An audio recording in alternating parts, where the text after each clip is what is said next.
planning your quarterly leadership gathering of your organization, the annual get-together. However, if you really want to achieve the change you so dearly would love to see in your organization or movement, perhaps the event you are planning can create the momentum that you so desperately need. You just need to be intentional about it, and that is what these videos and this guide is all about.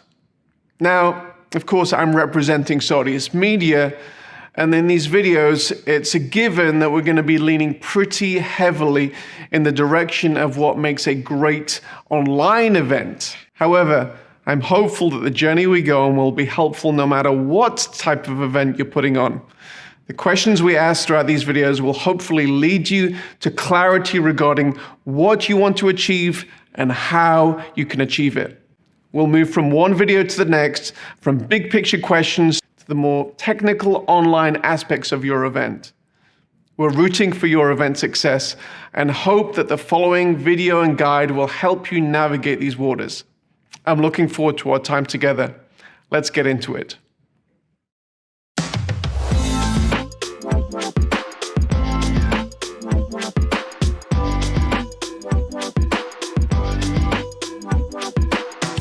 Often when you're starting to think about your event, you have something in your mind.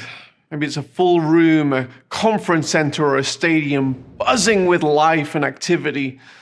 And immediately, what typically happens is you go into planning mode to see how you can achieve that goal. But I want to encourage you to go back just a little bit further before we begin the planning phase and ask some more existential questions. So number one, I want to figure out your why.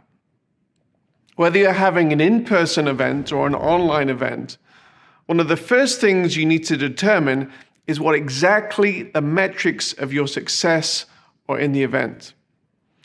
These metrics are not primarily related to the number of people attending the event, although getting a big crowd may certainly be connected to your metrics.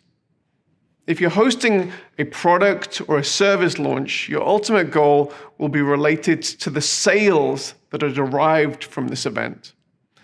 The amount of people who attend the event may therefore be a key indicator of success, but getting the wrong crowd that results in very few sales may lead you to adjust your strategy later on. In this regard, just getting the big crowd might make you feel good in the moment, but it would be more helpful for your team to talk about the real metric of sales and plan towards that particular goal.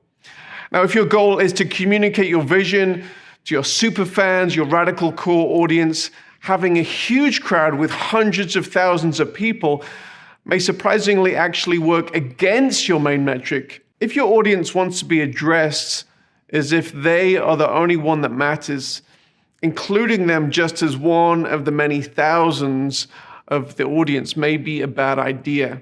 So I want you to think deeply about the metric of success, whether it's online or in person, and work with your team to achieve that particular goal.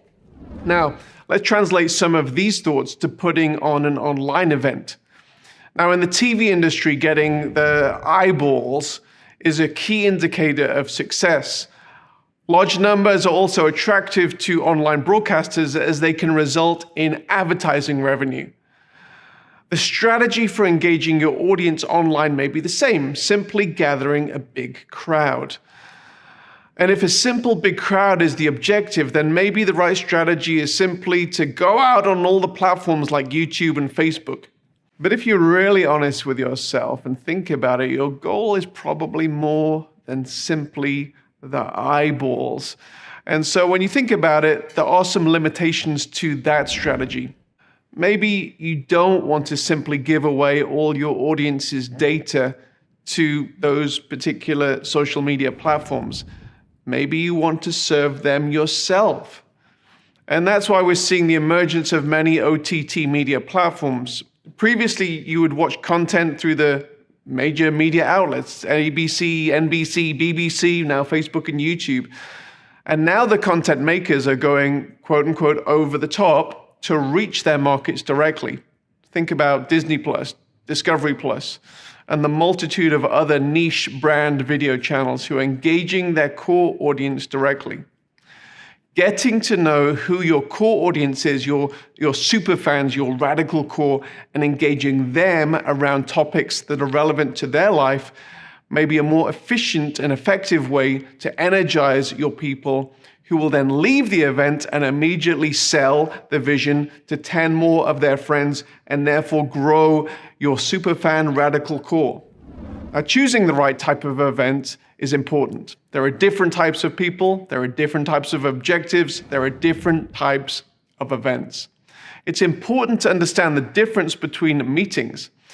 In some meetings, you need to achieve deep collaboration between attendees, while other gatherings are about gathering as many people as you can to mobilize them behind a specific vision. Sometimes you need an intimate fundraising banquet, and other times it's a rock concert that you're after. There's no right type of event which is better than another, but it is important to recognize what you're trying to achieve and choose the right medium to communicate exactly what you need to. Now, there generally is a right type of event for what your present needs are, and you shouldn't spend a whole bunch of time and money and then later on realize that you've made a poor choice to achieve the desired goals. And so that is why I want to encourage you to be intentional in figuring out the right medium. The rationale and motivation for an online event is just as important as the rationale and motivation for an in-person physical event. There's not one type of online event that you have to go down. It's often possible to mimic the aspects of a physical in-person event when you're having an online equivalency. However, it's important to recognize the differences between online and in-person events. Simply being online means you are communicating in another medium, and while this offers many benefits over in-person events, there are similarly many elements that cannot and shouldn't be reproduced.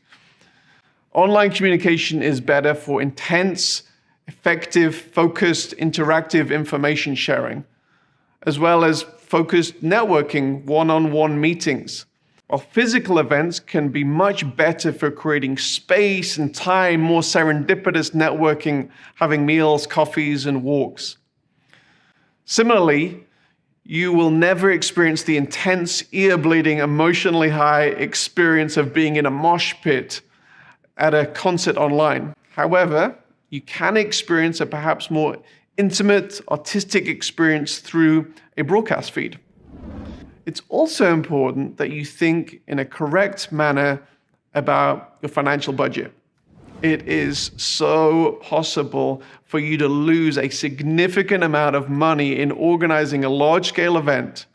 However, it is important also for you to consider the financial aspects in the right way. As with many endeavors in life, it's also important not to underestimate the potential financial benefits and use false economy in planning your event.